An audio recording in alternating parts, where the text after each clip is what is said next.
Okay, bismillahirrahmanirrahim. Assalamualaikum warahmatullahi wabarakatuh. Kita jumpa lagi. Video yang lepas aku share tentang kenapa lagu nasyid tak masuk AJL, kenapa lagu nasyid susah nak masuk AJL, dan aku terima banyak respon. Komen yang datang pun datang daripada orang-orang yang aku rasa bukan dalam industri nasyid. So satu perkembangan yang bagus, sebab at least benda tu menjentik orang lain untuk turut sama komen. Aku okey je. Semua orang boleh nak bagi pendapat masing-masing. Kita bebas nak memberi pendapat dan meraihkan pendapat orang lain. Yang penting tak ada pendapat yang paling tepat. Kita kena hormati orang lain punya pandangan. Itu je. Okay, so jangan gaduh, jangan komen yang bukan-bukan. Kalau nak berdiskusi secara harmoni dan berilmiah lah. Ada point lah kan. Baru kita jadi masyarakat yang bijak kan. Okey. Kali ni aku nak santai je, nak cerita. Actually ramai yang minta nak tahu sejarah penubuhan kumpulan aku, Devotees. Banyak nak cerita. Sebab kalau aku cerita mungkin boleh bawa sampai 20 episod kot. Boleh buat sinetron je. Memang cerita penuh suka duka, kelakar, sedih, banyak lagi.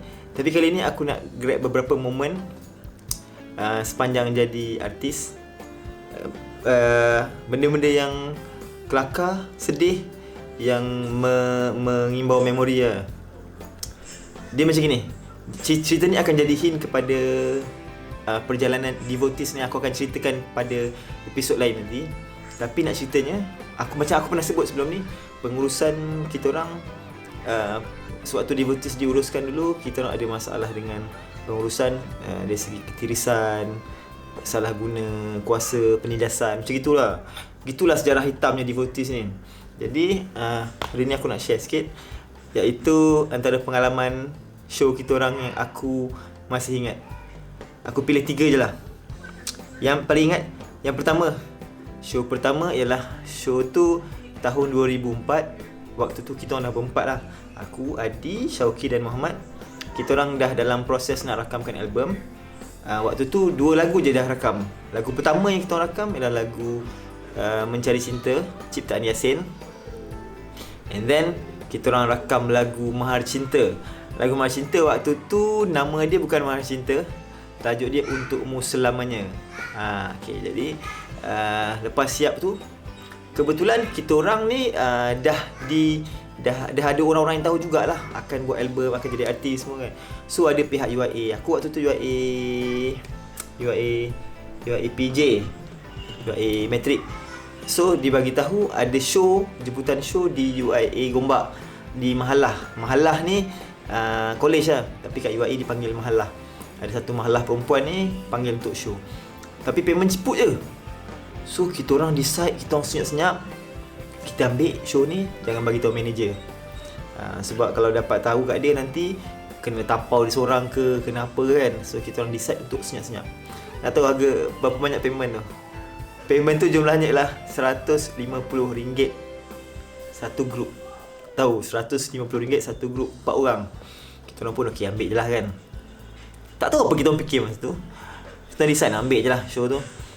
So dengan naik kereta kancil company, senyap-senyap pergi sana. Yang jelah 2 lagu kot. 2 lagu tu balik show tu malam tu. Okey, lepas balik show dapat RM150, terus bagi-bagi seorang RM30. So 4 orang dapatlah RM120, ada baki lagi RM30. RM30 tu kita buat isi minyak. Waktu tu perasaan dia kan macam, ya Allah, inilah hasil kita yang pertama sebagai artis pun. Sedih gila shit. So dapat RM30 je. Boleh dapat buat top up kan. Tapi syukur masa tu. Nak dijadikan cerita pula. Kantoi pasal show tu. Sebab salah seorang staff company, ini kecoh sikit lah, dia pergi report kan.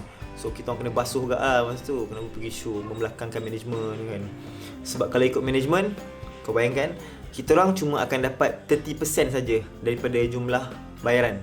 So kalau show tu contohnya 1,000, 30% saja means 300 bagi dengan 4 orang, dapat RM75 seorang. Itulah secara ringkasnya. Bayangkan kalau show ni 100.5, kita orang nak terima saja-saja. Kalau kita nak melalui management, sama ada dia akan reject show tu ataupun kita tak dapat langsung kot payment. Tu lah. So itu benda pertama yang aku ingat. Itu show kita orang yang naik kancil, kenangan lah. Lepas tu show kedua. Show kedua pula ni berkaitan dengan manager. Manager tu dia bermasalah sebab tu kita orang rasa kita orang nak banyak benda yang kita orang nak membelakangkan dia. Sebab kita rasa kita dah banyak kena tindas. Yang kedua pula, kes yang kedua, kita orang dah keluar album dah. So waktu tu show dekat Rompin, Pahang.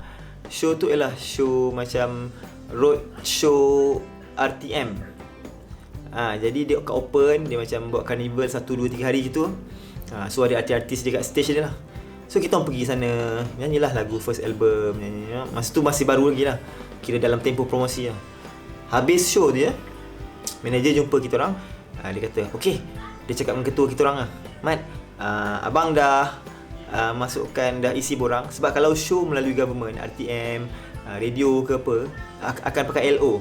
Means isi borang dulu, masukkan data, account bank apa semua. Payment akan masuk kemudian 2 ke 3 bulan kemudian. Standard macam itu. So dia kata dengan kita orang, Mat, abang dah payment ni LO tau.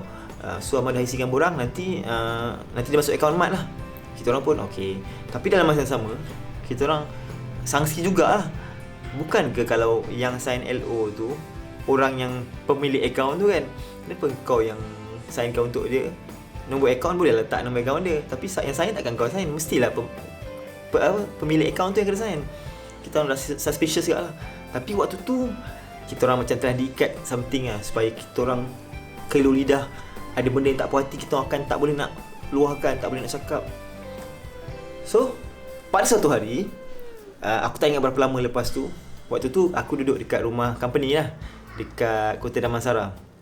Aku dengan Syauki berdua. Kita tengah lepak, postman hantar surat.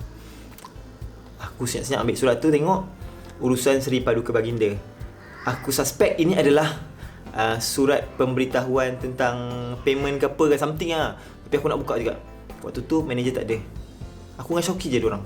So kita orang pun buka surat tu, koyakkan cantik.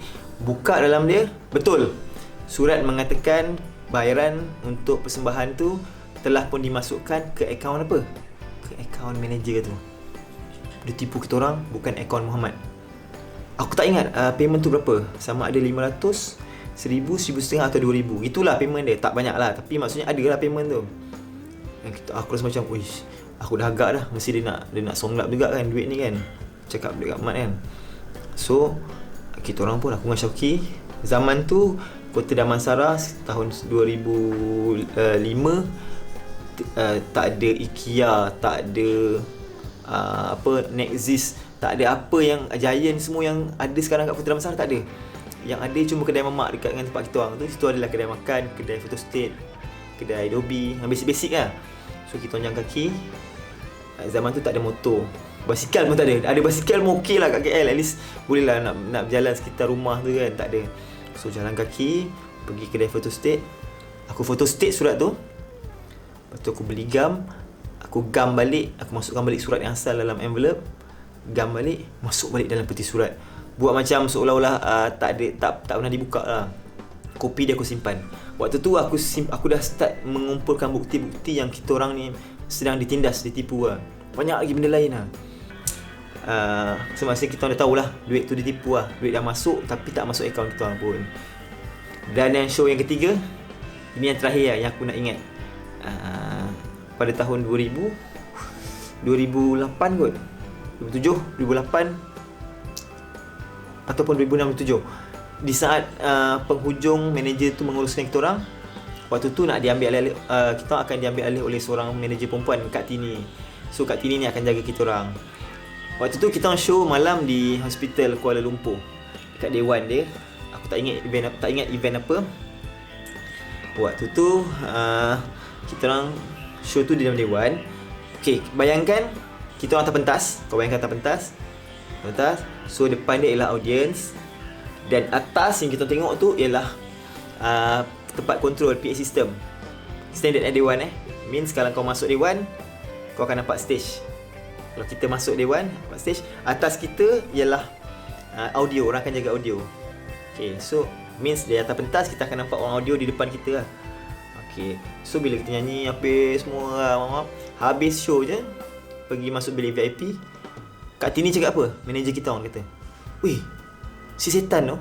Manager kita orang tu. "Si setan tu datang tau. Dia pergi naik kat bilik audio waktu kita perform, dia claim dia manager lagi. Dia ambil duit show kita orang, dia belah." So senang cerita, show kita malam tu jadi show amal lah. Datang nyanyi je, orang lain ambil kita orang punya hasil penat lelah, dia belah gitu. Itu kali terakhir dia bekerja dengan kita orang lah. So macam ya Allah. Lepas tu Alhamdulillah tak ada apa lagi. Tapi still banyak lagi lah benda-benda yang pahit manis yang aku nak ingat pun aku tak ingat dah. Kalau kita orang devotees duduk sembang buka cerita, mesti terkeluar cerita punya. Nak ceritanya banyak benda yang kurang manis, yang pahit, yang kita lalui, tak semuanya indah. Jadi bila artis ni kalau pengurusan dia betul, kau akan naik dengan bagus, kau punya potensi akan dikembangkan lagi. Tapi bila kau ada potensi pun macam mana pun, bila pengurusan tak betul, habis kena oppress, kena tindas, salah guna. Okay, aku rasa itu je aku nak share untuk kali ni. Korang jangan lupa komen dan